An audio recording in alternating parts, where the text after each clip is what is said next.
ابھی کچھ دیر پہلے مجھے مولانا فضل الرحمان صاحب کی ویڈیو ایک ساتھی نے بھیجی، جس کے اندر وہ بڑی وائرل بھی ہوئی فیس بک کے اوپر، آپ نے بھی دیکھی ہوگی، جس میں وہ کھجوروں کو یا چھواروں کو اس طرح عوام الناس کے اندر بکھیر رہے ہیں، اور اس کے نیچے لوگوں کے کمنٹ یا اس ویڈیو کے نیچے لکھا ہوا تھا کہ آدھے پاکستان کو آج پتہ چلا ہے کہ شادیوں کے موقع پر یہ چھوارے بکھیرنا، کھجوریں تقسیم کرنا یا اس طرح گرانا عوام الناس میں یہ سنت ہے۔ تو ہم سے یہ سوال یہ ہوا کہ اگر یہ سنت تو آپ نے ہمیں کیوں نہیں بتایا، اور کیا یہ واقعتاً سنت ہے؟ آج یہیں پر اسی ویڈیو کے اندر اسی کے بارے میں بات کریں گے، کیونکہ میں نے کہا کہ ایک بندے کو بتانے کی بجائے ہم ایک ویڈیو ہی بنا دیں، تاکہ کسی کا بھی سوال آیا یہ ہم ویڈیو اٹھا کر اس کو سینڈ کر دیں گے، کیونکہ جو ہی کوئی نہ کوئی ایشو اٹھتا ہے تو ہمیں لازماً اس کے بارے میں پوچھا جاتا ہے، پھر ہم ایک کو جواب دیتے ہیں، وہ دوسرا کوئی اور آ کر سوال کر دیتا ہے۔ تو اس کی بجائے وہ ہم نے یہ طریقہ نکالا کہ ویڈیو ریکارڈ کر دیا کریں گے، جو بھی ایشو ہوا تو جس کا بھی کوئی سوال ہوا یا جس نے ہم سے سوال کیا وہ یہ ہم ویڈیو اٹھا کر اس کو سینڈ کر دیا کریں گے۔ اب آتے ہیں مولانا فضل الرحمان صاحب کے وہ اس ایشو کی طرف کہ جو انہوں نے یہ شادی کے موقع پر چھوارے یا کھجوریں بکھیری، تو میں سمجھ رہا تھا کہ یار یہ ویڈیو فیک ہوگی، یہ AI کے اوپر بنی ہوگی۔ تو میں نے فیس بک کھولی، تو فیس بک کھول کر میں نے سرچ کرنے شروع کی کہ یہ واقعتاً یہ ویڈیو ریئل بھی ہے یا کہ نہیں، کیونکہ ایسا نہ ہو کہ ہم اس کے بارے میں بات کر دیں لیکن وہ ویڈیو فیک ہو۔ تو بہرحال یہ جب میں نے سرچ شروع کی تو سرچ شروع کرتے کرتے مجھے ایک اور چیز سامنے آئی کہ دیوبندیوں کے بڑے بڑے مفتیوں نے اس ویڈیو کا دفاع کیا ہوا ہے۔ اچھا، آپ کو مزے کی بات سناؤں، آدھے سے زیادہ ان لوگوں کو مولانا کے عمل سے پتہ چلا ہے کہ بھائی یہ سنت ہے۔ حضرت قائد ملت اسلامی نے کہا اچھا آدھوں کو تو اب پتہ چلا ہے، اور جن کو نہیں پتا وہ کر رزق کی نوقدری۔ تو مولانا یقین مانے 2-4 اس طرح چھوارے اور سے مزہ آ گیا حقیقت میں۔ دیکھیں یار، یہ اسلام کو اس طرح چیزوں کو پیش کر رہے ہیں، اسی وجہ سے تو اسلام بدنام ہوتا ہے، اسلام کے اوپر انگلی اٹھتی ہے، رسول اللہ کے اوپر انگلی اٹھتی ہے کہ اب اس چیز کو لوگوں نے سنت بنا کر پیش کیا۔ تو یعنی کہ یہ چیز ایتھیسٹ کے ہاتھوں میں، ملحدین کے ہاتھوں میں لگ گئی کہ یار یہ کون سا طریقہ ہوا، یہ کون سا اسلام ہوا، اور یہ کون سی اخلاقیات ہیں کہ ایک رزق ہو، اور رزق کی بھی اعلیٰ ترین قسم جو کہ کھجور اور پھل ہے، اس کو اس طرح بکھیرا جائے اور گرایا جائے اور لوگوں کے درمیان تقسیم کیا جائے۔ ویسے بھی یعنی کہ ایک سنت سے ہٹ کے بھی نہ دیکھا جائے تو یہ ایک چیز اخلاقیات سے بھی گری ہوئی نظر آتی ہے۔ تو لیکن بہرحال پھر میں نے مفتی صاحب مولانا مفتی عبد الواحد قریشی صاحب میرے ٹیچر بھی ہیں، میرے استاد بھی لگتے ہیں، ان کی ویڈیو میں نے دیکھے، مجھے اور زیادہ افسوس ہوا کہ وہ بھی یہ کہہ رہے ہیں کہ یار یہ ان کا تو ایک لقب تھا دلیل کا بے تاج بادشاہ۔ یہ ان کی ویڈیو دیکھ کر مجھے اور زیادہ افسوس ہوا کہ یار ان کو کم از کم یہ بات نہیں کرنی چاہیے تھی، یہ تو یار پڑھے لکھے ہیں، ان کو تو سارا کچھ پتہ ہے کہ یار یہ چیز سنت بھی ہے یا کہ نہیں،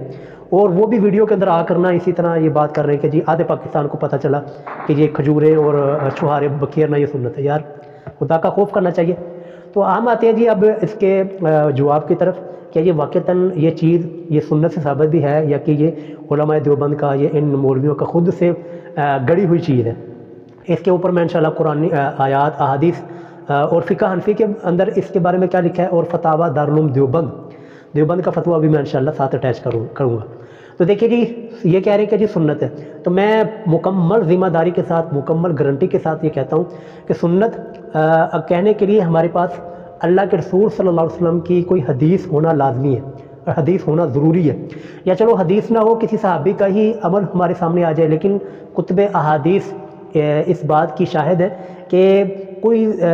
ضعیف سے ضعیف بھی روایت ہمیں نہیں ملتی جس کے اندر رسول اللہ صلی اللہ علیہ وسلم کا کوئی یہ امر ملتا ہو کہ آپ علیہ الصلوۃ والسلام نے نکاح پڑھائے ہیں، شادیاں کی ہیں، اور آپ کی شادیاں ہوئی ہیں، آپ نے اپنی بیٹیوں کی اور باقی اپنے اصحاب کی شادیاں کروائی ہیں، لیکن کسی بھی موقع پر ایک ضعیف روایت بھی نہیں ملتی کہ رسول اللہ صلی اللہ علیہ وسلم نے یہ بیہودہ عمل کیا ہو، چاہے جائے کہ رسول اللہ کا نام لے کر یہ اس کو سنت بنایا جائے۔ تو پہلے نمبر پر تو یہ چیز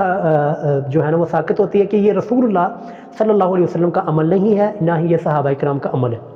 اچھا، اس کے بعد ہم فقہ حنفی کی طرف آتے ہیں۔ فقہ حنفی میں کچھ باتیں، کچھ آپ کو پتہ ہے ان کا قرآن و سنت ہے تو ویسے کوئی لینا دینا نہیں ہے، یہ بزرگوں کے کچھ اقوال، کچھ فتاوی لکھے ہوئے انشاءاللہ میں ویڈیو کے ساتھ اٹیچ بھی کر دوں گا۔ تو یہ سنت کہنا یہ رسول اللہ کی سنت تو نہیں ہے۔ ہاں اگر یہ کہہ دیں کہ ہمارے فلاں بزرگ کی سنت ہے، فلاں بزرگ کا طریقہ ہے، تو پھر ہم ہضم کر لیتے ہیں کہ چلیں یار یہ اپنے بزرگوں کے پہلے بھی اکابر پرست ہیں، اب بھی بزرگوں کے بارے میں بات کرتی ہے، لیکن رسول اللہ کا جب انہوں نے نام لیا نا جی کہ یہ رسول اللہ کی سنت ہے اور آدھے پاکستان کو پتہ چلا، یہ چیز قابل دکھ ہے۔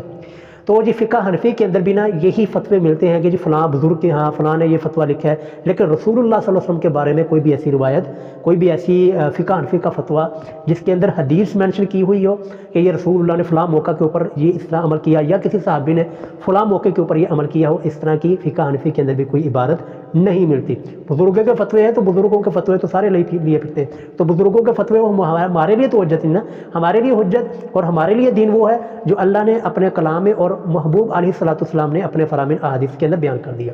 اچھا، اس کے بعد تیسرے نمبر پر ہم بات کرتے ہیں جی فتویٰ دارالعلوم دیوبند کی، کہ کاش کہ یار ان لوگوں کا قرآن و سنت کے سے کوئی واسطہ تو نہیں ہے، قرآن و سنت کے نہ یہ پڑھتے ہیں، نہ کسی کو قریب جانے دیتے ہیں، نہ کسی کو پڑھنے دیتے ہیں، نہ کسی کو تحقیق کرنے دیتے ہیں۔ کاش کہ انہوں نے دارالعلوم دیوبند کا فتویٰ ہی پڑھا ہوتا۔ میں نے یہ باقاعدہ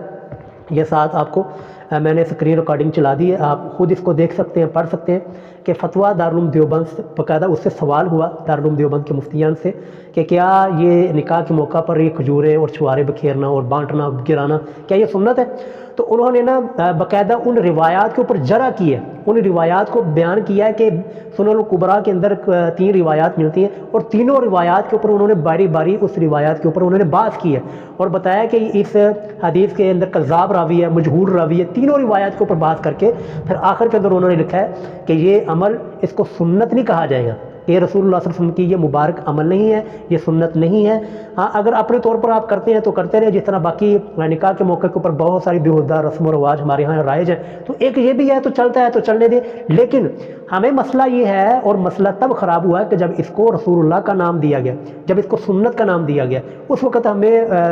یہ ویڈیو ریکارڈ کرنے کی ضرورت پیش آئی اور لوگوں کو بتانے کی ضرورت پیش آئی کہ یار یہ ان کے بزرگوں کا تو عمل ہو سکتا ہے، یا ان کے بزرگوں کے بنائی ہوئی رسم و رواج تو ہو سکتے ہیں، لیکن یہ رسول اللہ کا، آپ کے اصحاب، آپ کے جانثار اہل البیت کا یہ قطعاً عمل نہیں ہے۔ تو اس لیے جی خلاصہ کلام یہ ہے، یہ کسی بھی صحیح حدیث سے یہ عمل نہیں ملتا، نہ ہی یہ سنت عمل ہے۔ ان مولویوں کو اور ان علماء کو، ان لوگوں کو اللہ کا خوف و ڈر جانا چاہیے، ڈر اپنے دل میں رکھنا چاہیے جو اس کو رسول اللہ کی سنت کے ساتھ جوڑ رہے ہیں، رسول اللہ کے ساتھ جوڑ رہے ہیں، کیونکہ رسول اللہ نے فرمایا تھا من کذب علی متعمدا فلیتبوأ مقعدہ من النار۔ اسی طرح من یقل علی ما لم اقل،